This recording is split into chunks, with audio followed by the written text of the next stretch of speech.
তো আগের পাটে আমাদের অঞ্জলি দেওয়া কমপ্লিট হয়ে গেছিলো। আর দ্বিতীয় পাটে হচ্ছে এখানে দেখো ঠাকুরমশাই যজ্ঞ করতে বসবে, তার আগে আরতি করছে ধুনোচি নিয়ে, তারপরে প্রদীপ নিয়ে, তারপরে হচ্ছে মানে পঞ্চপ্রদীপ নিয়ে, ধূপকাঠি নিয়ে, যেসব নিয়ে মানে ধুনো টুনো সব কিছু দিয়ে যে আরতি করে সেটাই করছে এখন ঠাকুরমশাই। আরতি করে সারা বাড়িতে দেখিয়ে সবাই তাপ নিয়ে নিল। তারপরে এদিকে ঠাকুরমশাই যজ্ঞ করতে বসে গেছে। আর যজ্ঞ করার জন্য যেহেতু হোমকুঞ্জ নেই, সেই কারণে সব কিছু মানে ইট ফিট পেতে রেডি করে নিয়েছি। ইটের উপর বালি, তলায় কলা পাতা, উপরে কলা পাতা দিয়ে যেভাবে রেডি করতে হয় সেভাবে রেডি করে নিয়েছে। তো এদিকে তোমাদের দাদাভাইও রেডি হয়ে বসে পড়েছে যজ্ঞ করতে। ঠাকুরমশাই মানে বললো যে গামছাটা ওকে বেঁধে নিতে মাথায়, আর ঠাকুরমশাই যে উত্তরীয়টা হয় সেটা মাথায় বেঁধে নিয়েছে, কারণ গামছা একটাই লেখা ছিল সেটাও মাথায় বেঁধে নিয়েছে। আর এদিকে দেখো যজ্ঞের জায়গাটা পুরো রেডি করা হয়ে গেছে। আর আমি আমাদেরকে একটু জুম করে দেখানোর চেষ্টা করছিলাম, এই জাস্ট কি, আর কিছুই না। তো যাই হোক, এখানে যজ্ঞে বসে গেছে, যজ্ঞ শুরু হবে এখন, তারই সব প্রস্তুতি নেওয়া হচ্ছে। আর বর এখানে বসে আছে। তো আমাকেও ঠাকুরমশাই বললো তুমিও পাশে এসে বসো, যেহেতু তোমাদের মানে ওর নামেই পুজোটা মেন হচ্ছে, তুমিও তো ঘরের কর্ত্রী, তুমিও পাশে এসে বসো। তো তারপরে আমিও বসে পড়লাম আমার বরের পাশে, দুজনে মিলে বসে পড়লাম। এদিকে দেখো আমাকে দেখতে পাচ্ছ না, তোমরা ভাবছো আমি বসে পড়লাম কিন্তু কোথায় গেলাম। হ্যাঁ, আমি একটু দূরে ছিলাম, সাইডে ছিলাম, তো সেই কারণে। আর এদিকে মেয়ে খুব বদমাইশি করছিল, ওই কারণে একটু সাইডেই ছিলাম। আর এদিকে দেখো যজ্ঞের কাঠ জ্বালানো হয়ে গেছে। আর ঘিটাকে একটু গলিয়ে নিচ্ছে, কারণ ঘি যখন কৌটোয় থাকে না একটু জমে যায়, তো সেই কারণে ঘিটাকে একটু গলিয়ে নিচ্ছে যাতে ওনার দিতে সুবিধা হয় ঘিটা, তাহলে যজ্ঞের আগুনটা ভালো জ্বলবে। যজ্ঞের আগুনটা যত ভালো জ্বলবে ততই সংসারের মঙ্গল হবে, এটাই কিন্তু আমি জানি। অ্যাকচুয়ালি আমি যেটা জানি সেটাই তোমাদের সাথে শেয়ার করলাম, আর কিছুই না। তো তোমাদের সাথে সব কিছুই শেয়ার করছি, পুরোটাই শেয়ার। এদিকে যজ্ঞ করতে তো তোমরা জানোই প্রচুর টাইম লাগে, তো যজ্ঞ করতে অনেক টাইম লেগেছে। আর একটা একটা করে বেলপাতা, যে ছাপ্পান্নটা বেলপাতা ছিল সেই বেলপাতা দেওয়া হয়েছে একটা একটা করে। তারপরে ওইগুলোকে কি বলে, কি একটা যেন দিল দেখলাম। তো সব একটা একটা করে আলাদা আলাদা করে ঘি মাখিয়ে দিতে হয়েছে যজ্ঞের মধ্যে, ঠিক আছে। তো প্রচুর টাইম লেগেছে সেই কারণে। আর এদিকে কাঠটা জ্বালিয়ে নিয়েছে ঠাকুরমশাই। এদিকে দেখো আমার মা পিছনে দাঁড়িয়ে আছে, পিছনে দাঁড়িয়ে কী করছে জানো, সিন্নির বেলকাঠগুলো ঠাকুরমশাই ঘি দিয়ে জ্বালিয়ে নিয়েছিল। ওর হাতের একটা মাপের পাটকাঠি নিয়েছিল, নিয়ে তারপরে ওভাবে বেলপাতা দিতে বলছিল, বেলপাতা দিচ্ছিল।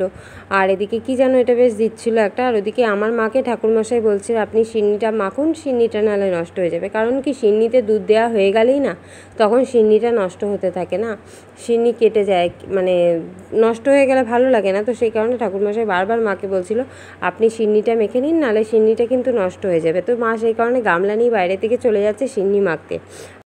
আর এদিকে আমি বসেই ছিলাম, তো হঠাৎ মানে দুধটা আনার বাকি ছিল, যে যজ্ঞে যে দুধটা লাগবে সেই দুধটা আনা বাকি ছিল। সেই দুধটা আনার পরে আমি গিয়ে নিয়ে আসলাম। আর এদিকে ঠাকুরমশাইকে কেটে দিচ্ছিলাম। তো এতক্ষণ ধরে কাটার চেষ্টা করছিলাম, কিছুতেই দুধের প্যাকেটটা হাত দিয়ে ছিঁড়তে পারছিলাম না। দেখো বেশিটাকে যদি ছিঁড়তে যাই পুরোটা পড়ে যাবে, আর যদি একটু ছিঁড়ি, মানে একটু নখ দিয়ে টানছি তো সেটা দিয়ে দুধটা বেরোচ্ছিলই না, মানে এমনভাবে ছিঁড়েছি। তো এতটা টাইম লেগেছে মানে কি বলবো, বলার মতন না। আর যেটুখানি যজ্ঞে লেগেছে দুধটা সেটুখানি যজ্ঞের এখানে দিয়েছি, আর যেটুখানি ছিল ওটা সিন্নির মধ্যে মাখা হয়ে গেছে। আর এদিকে তো যজ্ঞ হচ্ছে, মা ওদিকে বসে বসে সিন্নি মাখছে। আর আমি তো ভিডিওটা এডিট করছি কতদিন পরে জানো, রোববার দিন আমাদের বাড়িতে পুজো ছিল, আজকে হচ্ছে বৃহস্পতিবার। আমি বৃহস্পতিবার দিন দ্বিতীয় ভিডিওটা এডিট করছি। কি আর বলবো তোমাদেরকে, বলার কিছুই নেই। আবার আমার বাড়িতেও যেতে হবে, কারণ বাড়িতেও একটা কাজ আছে, তো সেই কারণে বাড়িতেও যেতে হবে। আর এদিকে দেখো যজ্ঞ কিন্তু এখনও কমপ্লিট হয়নি, সবেমাত্র শুরু হয়েছে। প্রথমে ওই পাতাগুলো দিল, তারপরে এবার বেলপাতা একটা একটা করে ঘি মাখিয়ে দেবে। তো আমি যেহেতু আগে থেকেই দেখে নিয়েছি আর এডিট করছিলাম এতটা পরে, তো সেই কারণে অনেক কিছু ভুলেও গেছিলাম, অনেক কিছু আগে পিছে কথা হয়ে যাচ্ছে, বাট কিছু করার নেই। আমি তখন যদি আমি ভিডিওর সাথে সাথে ভয়েস দিতাম, তোমরা ঘন্টা মানে কাশি এইসবের আওয়াজে কিছু শুনতে পেতে না। আর প্রচুর সমস্যা হতো, তখন আমাকে বলতেও সমস্যা হতো, কারণ আমি ওদিকে তো বলতে পারছিলাম না, আমার ওদিকে মন্ত্র উচ্চারণ করতে হচ্ছিলো সেই কারণে। তো সেই কারণে আমাকে পরেই ভয়েস ওভার দিতে হচ্ছে, আর সেই কারণে অনেক কিছু গণ্ডগোল পাকিয়ে যাচ্ছে। এদিকে দেখো দুধটা কিন্তু এখনও আমার ফাইনালি ঢালা হয়নি, মানে কিছুটা ঢেলেছি আর কিছুটা ঢালা হয়নি। অনেক কষ্ট করে যেটুখানি ঝেলেছি ঠাকুরমশাই বললো এইটুখানিতেই হয়ে যাবে, আর লাগবে না, এইটুখানি রেখে দাও, এইটুখানি সিন্নির মধ্যে দিয়ে দাও, আমার এখানে আর লাগবে না। তো এত কষ্ট করে ঢালছিলাম, ঠাকুরমশাই বলছে ও যদি আরও ঢালতে চায় আরও টাইম লাগবে, তো সেই কারণে আর কি ঠাকুরমশাই বলছে আর ঢালতে হবে না, তুমি ওটা সিন্নিতে দিয়ে দাও। তো আমি এটা সিন্নির দিকে দিয়ে আসলাম মাকে, মা এখন বাইরে সিন্নি মাখছে, আর ঘিটা না যতবার রাখছে মানে ততবারই মানে হাতায় করে তুলতে অসুবিধা হচ্ছে। তো সেই কারণে ঠাকুরমশাই যজ্ঞের আগুন থেকেই বারবার ঘিটাকে একটু ভালো করে গলিয়ে নিচ্ছে, যাতে বেল পাতা টাতা সব কিছুতে ভালোভাবে মাখাতে পারে। আর ঘি যে হাতায় করে মানে একটা ডাবু হাতার মতন আছে ওটাই করে তুলে তুলে দিচ্ছে, তো সেটাই করে যাতে দিতে সুবিধা হয়, আর বেলপাতাগুলোর মধ্যে মাখিয়ে নিচ্ছে।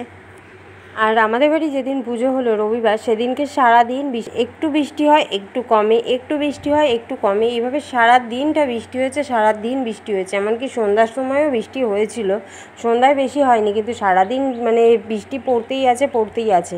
তো এই বৃষ্টির মধ্যেই বেশি লোক আসেনি, যদিও বা লোক অল্পই হয়েছিল, কারণ কি দেখো আমরা বেশি কিছু করিনি, সিন্নি প্রসাদ করেছিলাম আর সন্ধ্যাবেলায় একটু লুচি টুচি করেছিলাম এই। আর সকালে যারা যারা এসেছিলো সিন্নি প্রসাদ খেয়ে চলে গেছিলো, আর সিন্নিটা একবার মেখেই আমি ফ্রিজে রেখে দিয়েছিলাম, যে কারণে ফ্রিজটা পরিষ্কারই ছিল। আর আমি কদিন ধরেই নিরামিষ খাচ্ছি, শুক্রবার শনিবার রবিবার 3 দিন, সেই কারণে কি সিন্নিটা একেবারে মেখে আমি ফ্রিজে রেখে দিয়েছিলাম, কেননা ওই বারবার লোকজন যখন আসবে তখন মেখে দেওয়াটাও সমস্যা।